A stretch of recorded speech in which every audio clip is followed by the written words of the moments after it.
চোখ খোলার পরে উনি বলেন নাই আমার পরে নেতা কে হবে।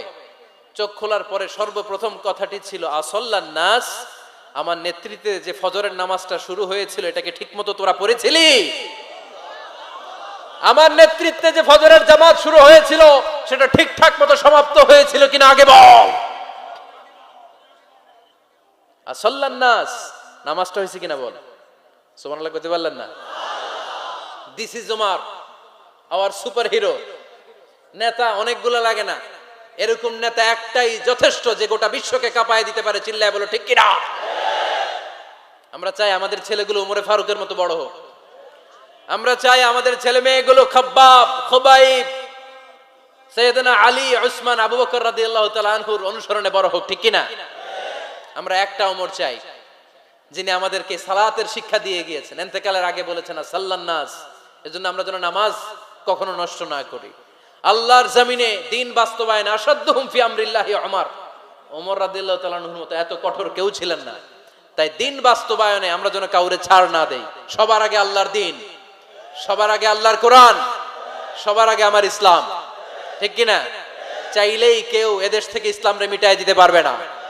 যে দেশে আল্লাহু আকবার ধ্বনির সাথে সাথে সূর্য উঠে যায়, আল্লাহু আকবার ধ্বনির সাথে সাথে সূর্য ডুবে যায়, সে দেশে আর কিছু থাকবে না থাক আমার ইসলাম থাকবেই, আর কিছু থাকবে না থাক আমার কোরআন থাকবেই। সে ইসলামের সাথে থাকতে রাজি আছেন তো? কোরআনের সাথে থাকতে রাজি আছেন তো? আসতে পড়েন। স্বপ্নে দেখলেন কোন সাহাবীর জুব্বা নাবি, কোন সাহাবীর হাঁটু, কারোটা টাকনু, কিন্তু ওমরে ফারুকের জুব্বা এত লম্বা, ইয়াজুরু সাওবাহু, তিনি তার জুব্বা টেনে হিচড়ে যাচ্ছেন। বিশ্বনবী বললেন এটা দ্বারা আমি দিন, আমি তাকওয়া, দিনদারি, তাকওয়া এটার ব্যাখ্যা করেছি। তার মানে ওমরে ফারুকের তাকওয়ার সামনে সব তাকওয়া পানি হয়ে যাবে। কোন সুবহানাল্লাহ। আল্লাহ তাআলা সাইয়েদনা ওমরে ফারুককে দ্বীনের জ্ঞান দিয়েছেন, তাকওয়া দিয়েছেন। যুবক ভাইয়েরা, যাকে আল্লাহ তাআলা দ্বীনের জ্ঞান দেয়, যাকে আল্লাহ তাআলা তাকওয়ার এই গুণ দিয়ে সমৃদ্ধ করে, তার জন্য গোটা বিশ্বের সব দরজাগুলোকে ওপেন করে দেয় কে? কত বড় মুত্তাকি ছিলেন সাইয়েদনা ওমরে ফারুক। মদিনার সমাজে কয়জন মুনাফিক ছিল বিশ্বনবী ছাড়া কেউ বলতে পারতেন না। বিশ্বনবী কোন সাহাবীকে মুনাফিকদের লিস্ট দিয়ে যান নাই, একজন সাহাবী ছাড়া। দেখি কেউ বলতে পারেন কিনা ওই সাহাবীর নাম? কি নাম? হুযায়ফা ইবনুল ইয়ামান রাদিয়াল্লাহু তাআলা আনহু। ওনাকে বলা হতো সাহিবু সিররি রাসূলিল্লাহ, আল্লাহ রাসূল সাল্লাল্লাহু আলাইহি ওয়াসাল্লামের গোপন তথ্যের ধারক বাহক। সুবহানাল্লাহ পড়বেন না? বিশ্বনবী ইন্তেকালের আগে মদিনার সমাজে মোট কয়জন মুনাফিক আছে এই তথ্য আবু বকরকে বলেন নাই, ওমর রাদিয়াল্লাহু তাআলা আনহুকে বলেন নাই, উসমান রাদিয়াল্লাহু তাআলা আনহু, আলী রাদিয়াল্লাহু তাআলা আনহু, আশারাতুল মুবাশশিরিনা বিল জান্নাহ কোন সাহাবীকে বলেন নাই। শুধুমাত্র কেবলমাত্র একমাত্র হুযায়ফা ইবনুল ইয়ামান রাদিয়াল্লাহু তাআলা আনহুর কাছে মুনাফিকদের লিস্টে বিশ্বনবী দিয়ে গিয়েছেন। সুবহানাল্লাহ পড়েন। মদিনায় কারা কারা মুনাফিক কেউ জানতো না হুযায়ফা ছাড়া। কে ছাড়া? নামটা আজকে মুখস্থ করেন, যাতে অন্য কোনো ওয়াজে কেউ জিজ্ঞেস করলে বলতে পারেন। মুনাফিকদের লিস্ট যে সাহাবীর কাছে বিশ্বনবী দিয়ে গিয়েছিলেন, সাহাবীর নাম কি? নাম? নামটা কেমন লাগে? ভাল লাগে? অনেকে আমারে জিজ্ঞেস করে, হুজুর আমার ছেলে হবে আগামী মাসে, একটা নাম দেন। নাম দিয়ে দিলাম হুযায়ফা। যাদের হবে ছেলে, এলাকায় যাদের নেক্সট কয়েক মাসে ছেলে হবে, খালি হুযায়ফা চলবে। কি চলবে? ভাল লাগে? নামটা ভাল লাগে? রাইখেন, অনেক সুন্দর নাম। উনি জানতেন মুনাফিক কারা। দেখেন ওমরে ফারুকের তাকওয়ার লেভেলটা কত হাই। ওমরে ফারুক একদিন হুযায়ফা রাদিয়াল্লাহু তাআলা আনহুর কাছে গেলেন, যে বললেন হুযায়ফা, বিশ্বনবী ইন্তেকালের আগে মুনাফিকদের নামের লিস্টটা কারো কাছে দেয় নাই, আমার জানা নাই, সাইয়েদনা আবু বকরের জানা নাই, কোন সাহাবীর জানা নাই, তুমি ছাড়া। আমি তোমার কাছে জানতে চাই, আমি ওমরের নামটা ওই মুনাফিকদের খাতায় আছে কিনা আমার একটু বলো। আমার ওমরের নামটা ওই মুনাফিকদের লিস্টিতে একটু আছে কিনা, নামটা একটু বলো। যদি থাকে আমি ভালো হয়ে যাব। আমি নেফাকি দূর করে পাক্কা মুমিন হতে চাই। আমার নাম যদি মুনাফিকের লিস্টে থাকে আমি তো শেষ। হুযায়ফা চোখের পানি ছেড়ে দিয়ে বলে, আমিরুল মুমিনিন, কেমন প্রশ্ন করলেন আপনি? আপনি বিশ্বনবীর শ্বশুর, এই উম্মতে আপনার পজিশন 3 নাম্বার। আপনারে মুনাফিকরা ভয় পায়, শয়তান আপনারে ভয় পায়। আপনি জান্নাতে সব বয়স্ক লোকদেরকে নিয়ে জান্নাতের মধ্যে আগে আগে ঢুকবেন, কেমন করে মুনাফিকদের কাতারে আপনার নাম থাকতে পারে ওমর। সুবহানাল্লাহ পড়ে। কি বিনয়ী, কি তাকওয়া। হুজাইফাকে যে ধরতেন, হুজাইফা একটু বলো না আমার নামটা মুনাফিকদের লিস্টিতে আছে কিনা। ওমরে ফারুকের যদি এই টেনশন থাকে যে আমি মুনাফিক হয়ে গেলাম কিনা, আমাদের এই টেনশন থাকার দরকার আছে না নাই? হ্যাঁ, যেন সব সময় আল্লাহর কাছে দোয়া করতে হবে, আল্লাহ তুমি নেফাকি থেকে আমাদেরকে বাঁচাও। আরো জোরে পড়েন আমিন। আপনারা ওঠা বসা শুরু করলেন কেন? অনেক রাত হয়ে গেছে তাই? হ্যাঁ, শেষ করে দেই তাহলে না? যে অনেকের কষ্ট হচ্ছে মনে হচ্ছে। হ্যাঁ, এক নম্বরে যাচ্ছে এইটা সব মুখস্থ দেখি। হ্যাঁ, 1 নাম্বার 2 নাম্বার 3 নাম্বার। 1 নাম্বার হইল পেশাবখানা, 2 নাম্বার পায়খানা, 3 নাম্বার নাকি এইটা।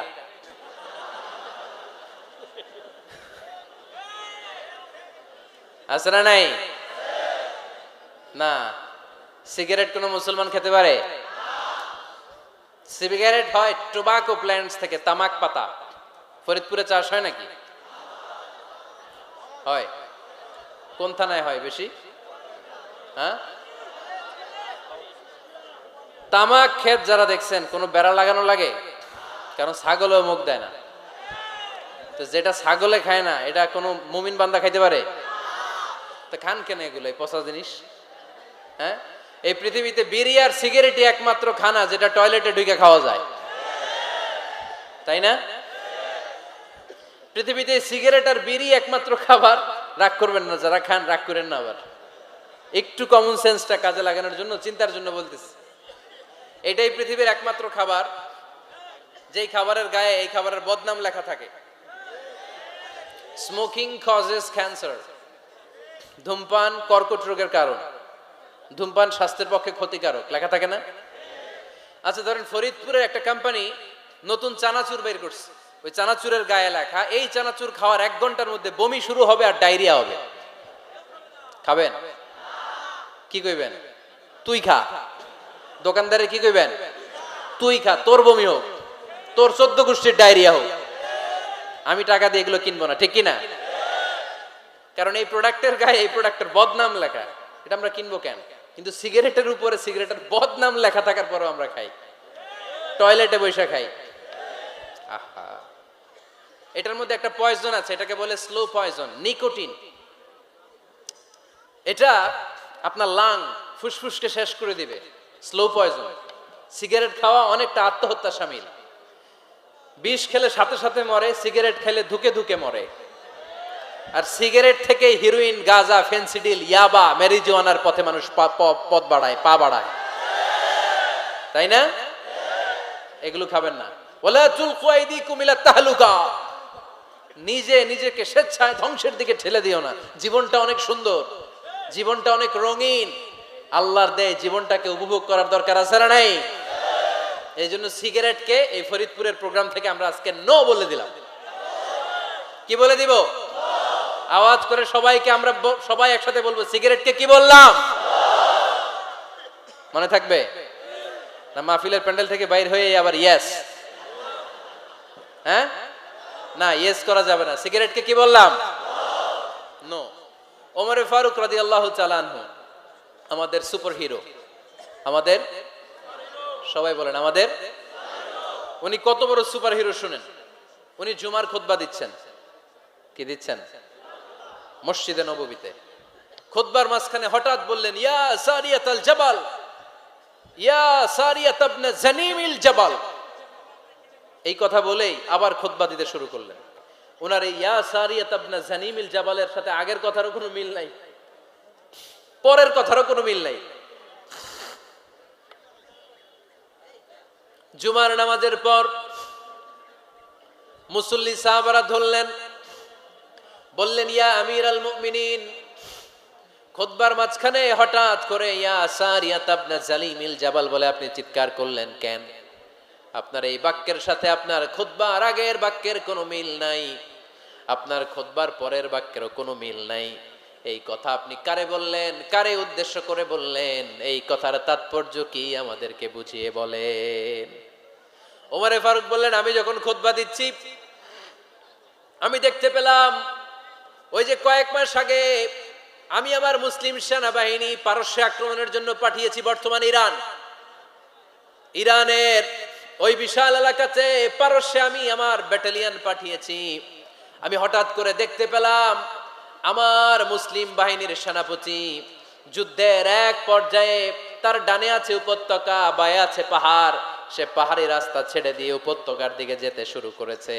আমি দেখতে পেলাম আমার মুসলিম বাহিনী যদি উপত্যকার দিকে ছুটে বেড়ায়, কাফির মুশরিকরা আমার মুসলিম বাহিনীকে কচুকাটা করে ফেলবে। তাই আমি এখান থেকে তাদেরকে কমান্ড দিয়ে বলেছি, ইয়া সারিয়াতাল জাবাল, উপত্যকার দিকে নয় পাহাড়ের দিকে যাও, তাহলেই তোমাদের বিজয় নিশ্চিত হয়ে যাবে। উপত্যকার দিকে যেও না, ইলাল জাবাল, ইলা সারিয়াতিল জাবাল, পাহাড়ের দিকে ছোট। সাহাবারা অবাক, ঘটনা কি? উনি বসে আছেন মদিনায় মসজিদে নববীর মিম্বারে দাঁড়িয়ে, উনি যদি ইয়া সারিয়াতাল জাবাল বলে, এটা কি ইরানে যাবে নাকি? ও মিয়া, তখনকার সময়ে বর্তমানের মতো মোবাইল ছিল নাকি? ইন্টারনেট ছিল নাকি? কিছু ছিল? খালি মুখে আমি যদি বলি ইয়া সারিয়াতাল জাবাল, এটা ইরানে যাবে, ইন্ডিয়ায় যাবে, ঢাকায় তো যাবে না, ফরিদপুর শহরেই তো বসবে না, ঠিক কিনা? কিন্তু এটা আমিরুল মুমিনিন বিশ্বাসী সাহাবারা বিশ্বাস করে নিল। কিছু মুনাফিক ছিল, এরা কয় না ঝামেলাস, এটা তো সম্ভব না, এক কাজ করি, এই সেনাপতি যখন বিজয়ী বেশে মদিনায় ফিরে আসবে এরা আমরা ধরবো। এরা দিন গুনতে লাগলো, এই সেনাপতি মুসলিম বাহিনী নিয়ে পারস্য জয় করে কবে ফিরে আসবে। এই মুনাফিকের দলগুলো কখনো সেনাবাহিনীকে অভ্যর্থনা জানাতে যেত না, কিন্তু এইবার সবার আগে মদিনার উপকণ্ঠে যে সেনাপতিদেরকে অভ্যর্থনা জানানোর জন্য ফুল নিয়ে রেডি, ফুল নিয়ে দাঁড়ায়। সেনাপতি ঢুকার সাথে সাথে ধরছে, এই সেনাপতি কোত্থেকে আসছে? কয় পারস্য জয় করে আসছি। কয় এমন এমন দিন, জুমার দিন দুপুর বেলা যুদ্ধের মাঝখানে আমিরুল মুমিনিনের কণ্ঠের কোন কথাবার্তা শুনছো নাকি? সেনাপতি অবাক, কয় তোমরা জানলা কেমনে? শুনছি তো। সুবহানাল্লাহ পড়বেন না? আমরা যুদ্ধে একটা ভয়ঙ্কর অবস্থার মধ্যে ছিলাম, পেছন থেকে শত্রুরা আমাদেরকে আক্রমণ করতে শুরু করে দিল। ডানে যাব না বায়ে যাব, সামনে যাব নাকি পেছনে যাব, রাস্তা খুঁজে পাচ্ছি না।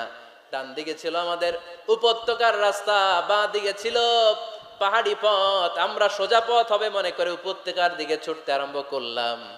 হঠাৎ করে আমিরুল মুমিনিনের কণ্ঠ বজ্র কণ্ঠে আমার কানের মধ্যে ভেসে আসলো।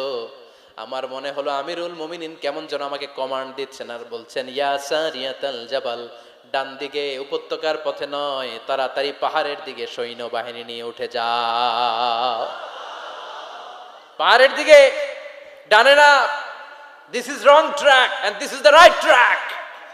ওই দিন যদি ওমরে ফারুকের ওই গাইডলাইন, আমিরুল মুমিনিনের কমান্ড যদি আমি না শুনতাম, আজকে বিজয়ের বেশে ফিরতেও পারতাম না, আমাদের চেহারাও তোমরা দেখতে পেত না। ওমরে ফারুকের ওই কমান্ড, ওই গাইডলাইন অদৃশ্য থেকে শোনার কারণে এই পারস্যের মধ্যে আমাদেরকে সেই যুদ্ধে বিজয় দান করেছে কে? দিস ইজ ওমরে ফারুক, দিস ইজ ওমরে ফারুক। বিশ্বনবী বলছেন, ওমর, মা লাকিয়াকা শাইতানু সালিকান ফাজ্জান ইল্লা সালাকা ফাজ্জান গায়রা ফাজ্জিক। ওমর, শয়তান ইবলিস যদি তোমার কোনো রাস্তা দিয়ে হাঁটতে দেখে, শয়তান ওই রাস্তা রেখে দিয়ে অন্য রাস্তা দিয়ে হাঁটে। সুবহানাল্লাহ বাড়িতে যায় বললেন। কে বলতেছে? বিশ্বনবী। কার ব্যাপারে? ওমরে ফারুকের ব্যাপারে। শয়তান যদি দেখে যে ওমরে ফারুক এই রাস্তা দিয়ে হাঁটতেছে, শয়তান ওই রাস্তা রেখে দিয়ে অন্য রাস্তা দিয়ে হাঁটে। সুবহানাল্লাহ পড়েন। রাত্রিবেলা আমরা আমাদের বাচ্চা ছেলে মেয়েদেরকে যখন খাওয়াই, বাচ্চারা খেতে চায় না, এরকম হয় আপনাদের ফরিদপুর এলাকায়? হ্যাঁ, এই এলাকায় হয় নাকি? খেতে চায় না বাচ্চারা, এই চকলেট দেখায়া, এই মিনা কার্টুন দেখায়া, এইটা সেইটা এগুলো সেগুলো বলে, গল্প টল্প বলে ভুলায়া খাওয়ানো লাগে, তাই না? তারপরও খায় না। আমারও ছোট মেয়ে আছে, খেতে চায় না, এইটা সেইটা এমনি সেমনে খাওয়ানো লাগে। তো শেষে না পেরে মা বাবা বলতে বাধ্য হয়, ওই যে ভূত আসতেছে, ভূত, তাড়াতাড়ি তাড়াতাড়ি খাও, নাহলে যে ভূত ধরবে তোমারে। ওই যে বাঘ আসতেছে, বাঘ, তাড়াতাড়ি খাইলে নাহলে বাঘে কামড়াবে। বলি না আমরা? আপনারা কি বলেন? ভূত। আর কি বলেন? হ্যাঁ হ্যাঁ, আচ্ছা, এক এক জায়গায় এক একটা আমরা বলি ভূত আসবে, বাঘ খাবে, ভাল্লুক খাবে, তাড়াতাড়ি খাও। মদিনাতে যখন ওমরে ফারুক আমিরুল মুমিনিন, মদিনার মায়েরাও বাচ্চাদেরকে খাওয়াতে পারতো না, ছোট্ট মেয়েদেরকে খাওয়াতে পারতো না, খাওয়া নিয়ে যন্ত্রণা করতো। বাচ্চারা যখন মদিনায় খেতে চাইতো না রাত্রি বেলায়, মদিনার মায়েরা বলতো তাড়াতাড়ি খাও, হা হুয়া ইয়াতি উমর, হা হুয়া ইয়াতি উমর, তাড়াতাড়ি খা, নাইলে ওই যে ওমর আসতেছে, Omar. This is our super hero Sayyidina Omar Farooq রাদিয়াল্লাহু তাআলা। মনে দুঃখ নিয়ে মদিনায় চলে আসলেন, এসে বললেন আমিরুল মুমিনিন, আপনি আমর ইবনুল আস রাদিয়াল্লাহু তাআলা আনহুকে মিশরের গভর্নর বানিয়ে পাঠিয়েছেন। একটা প্রতিযোগিতায় আমি চ্যাম্পিয়ন হয়েছি, ওনার ছেলে হয়েছে রানার আপ। কেন সে চ্যাম্পিয়ন হতে পারে নাই? এই কারণে আমার মাথায় লাঠি দিয়ে 3টা বাড়ি মেরেছে। বিচারটা দিছে কার দরবারে? কথা বুঝেন নাই বোধহয়? ওমর ফারুকের দরবার। ওমর ফারুক বললেন, তাই আগামী বছরের অমুক তারিখ আমি সব গভর্নরদেরকে ডেকে হিসাব নেই, তো ওই দিন তুই থাকবি, পারবি না? মিশরে বলে পারবো, মানে অবশ্যই পারবো।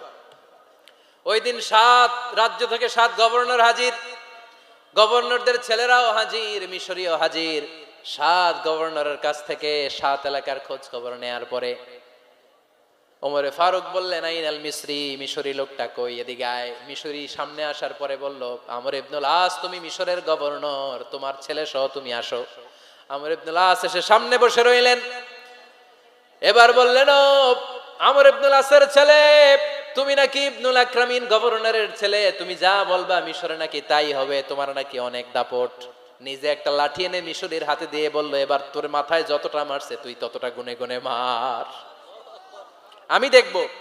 আমর ইবনুল আস দেখবে, আমর ইবনুল আসের ছেলেরে তুই এখানে মার। সে বলতেছে, থাক, আপনি বলছেন এতেই যথেষ্ট, মারা লাগবে না, আমি মাফ করে দিলাম। ওমরে ফারুক বলল, খবরদার, মার, মার ওর মাথার মধ্যে। মিশরি ওমরে ফারুকের ধমক শুনে ভয়ে ভয়ে 3টা বাড়ি মারল। এই বাড়ি মারা দেখেও ওমরে ফারুকের হৃদয় ঠান্ডা হয় নাই। লজ্জায় আমর ইবনুল আস, বয়স হয়ে গিয়েছে, সাহাবা, মাথা তখন টাক, মাথায় চুল নাই, লজ্জায় মাথাটা হেট হয়ে মাথাটা নিচু করে রেখেছে।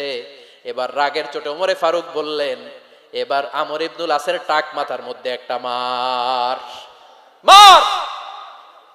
কেন ছেলেকে শিক্ষা দিতে পারে নাই? ইয়া আমর ইবনুল আস, মাতা জাআলতুমুন নাস আবিদা, তোমরা কখন মিশরীদেরকে নিজেদের দাস বানায় নিলা? ওয়াকাদ ওয়ালাদাতুম উম্মুহুম আহরারা, আর ওদের মায়েরা তো ওদেরকে স্বাধীন সন্তান হিসেবে প্রসব করেছে। মানুষদের উপর ক্ষমতাগিরি করার জন্য গভর্নর পাঠাই নাই। খবরদার, জনগণ, তাদেরকে দেখভাল করার জন্য তোমাদেরকে পাঠানো হয়েছে, তাদের উপর কোনো অত্যাচার করার জন্য নয়। চিল্লায় বলেন ঠিক কিনা? এরকম নেতা কয়টা লাগবে? কয়টা? ওই নেতার নাম কি? ওমর। হা হুয়া ইয়াতি ওমর। 22 জায়গায় বিশ্বনবী কয় একটা, ওমরে ফারুক বলে আর একটা। আল্লাহ বলে, বিশ্বনবী, আপনার পক্ষে আমি আয়াত নাজিল করতে পারলাম না, আমি ওমরের পক্ষে নাজিল করে দিলাম। বিশ্বনবী বলতেন, ইন্নালি কুল্লি উম্মাতিন মুহাদ্দাস, সব উম্মতের মধ্যে, সব নবীর উম্মতের মধ্য থেকে একজন করে আল্লাহ তাকে মুহাদ্দিস বানাতো। মুহাদ্দিস না, মুহাদ্দাস। মুহাদ্দাস মানে এমন লোক যিনি যা ভাবতো ওই ভাবনাটাই আল্লাহ আয়াত হিসেবে নাজিল করে দিতেন। বিশ্বনবী বলেন, আমার উম্মতের মধ্যে মুহাদ্দাস হচ্ছে সাইয়েদনা ওমর। মদিনার সবচেয়ে বড় মুনাফিকের নাম আব্দুল্লাহ ইবনে উবাই ইবনে সালুল, সব মুনাফিকদের সরদার। কিন্তু এই মুনাফিকের ছেলেটা হলো পাক্কা ইমানদার। এই ছেলের নাম হলো আব্দুল্লাহ। আওয়াজ করে বলেন, ছেলের নাম কি? আব্দুল্লাহ ইবনে উবাই ইবনে সালুল। মুনাফিক সরদার যখন ইন্তেকাল করলো, সাইয়েদনা আব্দুল্লাহ রাদিয়াল্লাহু তাআলা আনহু বিশ্বনবীর কাছে এসে চোখের পানি ছেড়ে ডেকে বলে, নবী, আপনিও জানেন, আমিও জানি, মদিনার সবাই জানে আমার আব্বা মুনাফিকদের সরদার, কিন্তু আমার মন তো মানে না, আমার তো পিতা, আমার তো বাবা লাগে, আমার তো মন মানে না। আপনিও জানেন মুনাফিক, আমিও জানি মুনাফিক। নবী, আপনার দরবারে কিছু আমি চাই না, আপনার গায়ের একটা জামা দেন, আপনার জামাটা পরিয়ে আমার বাবারে দাফন দিব।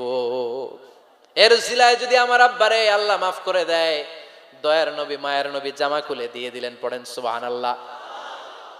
আব্দুল্লাহ রাদিয়াল্লাহু তাআলা আবার আবদার চললেন, নবী, জানি আমার বাবা মুনাফিক, কিন্তু আমার তো বাবা, আপনার দরবারে ফরিয়াদ, আপনি নিজে যে আমার বাবার জানাজার নামাজের ইমামতি করবেন, দয়ার নবী মায়ার নবী জানাজার নামাজে যেতে চাইলেন। ওমরে ফারুক বললেন, নবী না, খবরদার আপনি উবাই ইবনে সালুলের জানাজায় যাবেন না।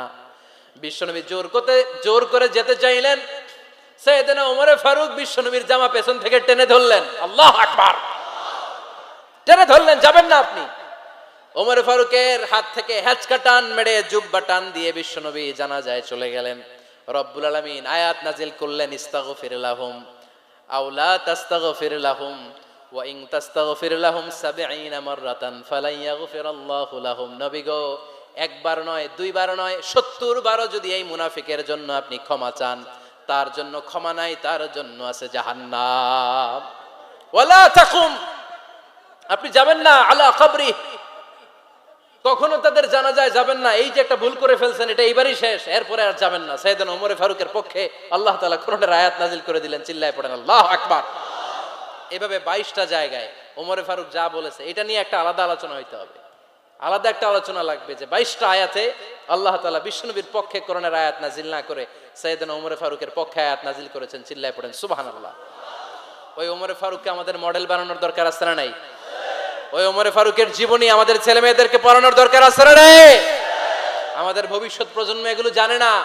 ওরা সালমান খান দেখে বড় হয়, ওরা শাহরুখ খান দেখে বড় হয়, ওরা ঋত্বিক রোশনকে দেখে বড় হয়। ওরা মনে করে যে এরাই বড় সুপার হিরো। আমাদের যে কত বড় সুপার হিরো আছে এরা জানেই না। নতুন প্রজন্মের কর্ণকহুরে সাইয়েদনা ওমরে ফারুকের ইতিহাস পৌঁছে দেওয়ার দরকার আছে না নাই? ওমরে ফারুকের ইন্তেকালের ঘটনাটা বলেই আমরা মোনাজাতের দিকে যাব। শুনবেন? শুনতে চান? উনি স্বপ্নে দেখলেন একটা লাল মোরগ ওনাকে 3টা ঠোকর মেরেছে। কয়টা? উনি জুমার নামাজে, জিলহজ মাসের শেষ সপ্তাহে জুমার নামাজে বললেন যে একটা লাল মোরগ 3টা ঠোকর মেরেছে। মুগীরা ইবনে শুবা রাদিয়াল্লাহু তাআলা আনহুর দাস আবু লুলু আল মাজুসি, এই লোকটা খঞ্জর বানাতে পারতো। মুগীরা রাদিয়াল্লাহু তাআলা আনহুর দাস। মুগীরা প্রতিদিন 4 দিরহাম করে চার্জ করতো, যেহেতু দাস। সে এসে বিচার দিল, আমিরুল মুমিনিন, মুগীরা আমার থেকে বেশি টাকা চায়, জুলুম করে। ওমরে ফারুক বললেন, তাই? তুমি কি কাজ জানো? বলে, আমি খঞ্জর বানাতে জানি। বাড়ি কই? পারস্য। আরে তুমি খঞ্জর বানাতে জানলে তো 4 দিরহাম অনেক কম, সে তো আরো বেশি টাকা নেওয়া দরকার ছিল তোমার থেকে। আবু লুলুর এই কথা পছন্দ হয় নাই। সে কয়, ওমর তুমি সবারে দয়া দেখাও আর আমার ক্ষেত্রে কঠিন নিয়ম বানাইলা, দাঁড়াও এই নিয়ম তোমারে আমি দেখাবো। এই রাগে সে বাড়িতে যে একটা খঞ্জর বানালো। কি বানালো? খঞ্জর চিনেন? ছোট্ট ছুরি। কিছুদিন আগে ওমানের সুলতান কাবুস ইন্তেকাল করেছে, জানেন আপনারা? ওনার এই কোমরের মধ্যে খঞ্জর থাকতো, ছবিতে দেখছেন? আরব শায়েখ যারা সুলতান আমির, কোমরে কি থাকে? ছোরা থাকে, খঞ্জর। সে বাসায় যে একটা খঞ্জর বানালো, যেই খঞ্জরের 2 মাথা, লাহু রাসান ওয়া মাকবাদাতুহু ফি ওয়াসাতি, আর ধরার হ্যান্ডেলটা মাঝখানে, এদিকেও ছুরি এদিকেও ছুরি, যাতে এইভাবে মারা যায়। সে ধার দিতে লাগলো আর বলল, ওমর দাঁড়াও তোমারে আমি দেখাবো। ওমরে ফারুক মসজিদে নববীর ইমাম, ফজরের নামাজের সময় এ আবু লুলু আল মাজুসি বুরনুস পরে, চাদর পরে, লুকিয়ে লুকিয়ে, সে অগ্নি উপাসক, মুমিন নয়।